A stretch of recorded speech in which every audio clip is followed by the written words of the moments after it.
안녕하세요. 할 말은 한다. 정쌤 준쌤입니다. 9월 26일자 교육신문에 혹시 그 기사 보셨는지 모르겠지만 돌봄교실 싫으면 교사들이 떠나라. 봤습니다. 이 기사 봤어요? 대단하시고. 이거 지금 보고하는 거잖아요. 이 말을 한 주체가 정치하는 엄마들이라는 그 단체인데, 보살핌의 마음가짐이 없는 교육은 영혼 없는 가르침에 불과하다. 과연 학교가 학원과 다를 바가 무엇이냐. 굉장히 교사들을 노골적으로 비판하면서 온종일 돌봄 특별법 철회를 요구했습니다. 혹시 준쌤은 여기가 무슨 단체인지 혹시 아시나요? 아니요, 전혀 모르겠는데. 저도 몰라서 물어본 거예요. 근데 온종일 돌봄 특별법에 대해서 뭔지 좀 설명이 필요할 것 같아요. 이제 온종일 돌봄 체계 운영 지원에 관한 특별법이 국회에서 발의가 됐는데요. 국무총리를 주재로 해서 교육부, 보건복지부 등 관계 부처가 참여한 특별위원회가 기본 계획을 수립하고 지자체장이 이를 지역 사정에 맞게 이행한다는 그런 내용입니다. 좀 더 쉽게 얘기하자면 이제 돌봄은 지자체가 맡아서 한다, 좀 힘을 내서 한다, 뭐 이런 걸로 받아들여도 될까요? 맞습니다. 네네네. 그래서 초등 돌봄 교실의 운영 주체가 과연 학교인가 지자체인가, 이게 지금 쟁점이거든요. 굉장히 쟁점이라고 볼 수 있죠. 그래서 이에 대한 팩트체크와 더불어서 정쌤, 준쌤의 생각을 한번 말해보도록 하겠습니다. 좋습니다. 네. 현재 돌봄교실은 꽤 오랫동안 학교에서 운영하고는 있지만 방과 후 정책안에 포함되어 법이 아닌 교육부 고시에 의해 운영되고 있으며 교육기본법, 초중등교육법 어디에도 방과 후 학교와 돌봄교실에 대한 근거가 전혀 없습니다. 그러니까 교육 관련 법 어디에도 돌봄교실은 나와 있지 않다는 것이죠. 당연히 없을 수밖에 없죠. 교육이 아니라 보육으로 구분해야 할 돌봄교실을 교육법으로 규정하는 순간 학교의 정규교육 이외에 방과 후 프로그램과 돌봄교실을 정규교육으로 공식 인정하는 꼴이 되는 것이죠. 그렇다면 초등 돌봄교실 운영 인력을 모두 정규교사화해야죠. 현재 상황에서는 모두 무상교육이 되어야 하고요. 방과 후 프로그램과 돌봄 프로그램비, 재료비, 간식비 등을 모두 포함해서요. 또 정규교육이기 때문에 모든 아이들이 교육을 받아야겠죠. 저녁 6시까지요. 이렇게 법적 근거는 만들어 놓지 않은 채 학교 안에 넣어놓고 운영을 하라고 하다 보니 갈등이 생길 수밖에 없습니다. 정책과 국가가 갈등을 부추기는 꼴이죠.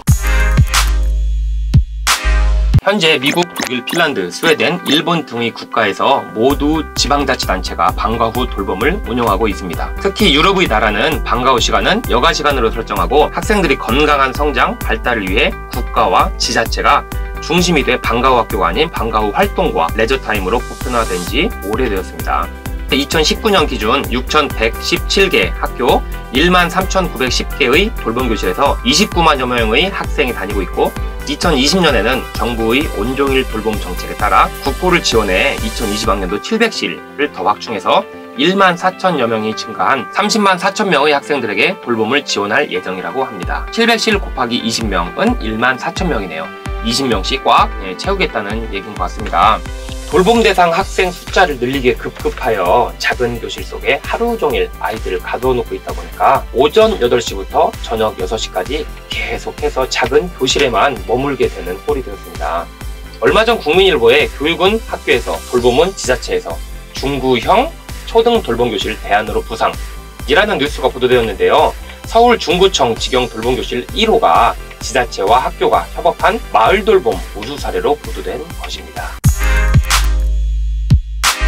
돌봄 전담사들은 이번 온종일 돌봄 특별법에 강하게 반대하고 있습니다. 다가올 10월 말부터 11월까지 전국 돌봄 전담사들의 총파업과 투쟁이 예정되어 있거든요. 이렇게 전담사들이 강하게 반발하는 근본적인 이유는 교육청에서 지자체로 이관될 경우 고용 불안정 및 급여 체계 변화, 업무 과중이 될 것이라는 걱정이 앞서기 때문입니다. 실제로 지금 돌봄 전담사들의 글을 보면 노동조합에 빨리 가입해서 좀 힘을 모아달라, 이런 글들이 많이 보이거든요. 교육공무직은 노동조합 가입률이 높아서 해마다 임금 인상과 처우 개선이 가능하지만 지자체로 넘어가면 일단 지자체별로 다 교섭을 해야 되기 때문에 힘을 모으기가 어렵다, 이런 글들이 많이 올라오고 있습니다.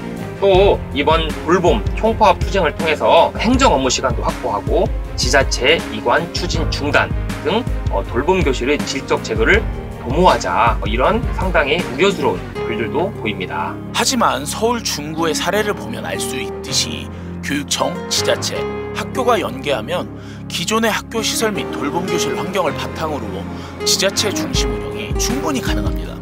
물론 돌봄 전담사들의 고용 안정과 투명한 관리에 대한 준비가 필요하고 이를 통해서 돌봄 전담사들의 처우가 보장되어야 할 것은 마땅한 이야기입니다.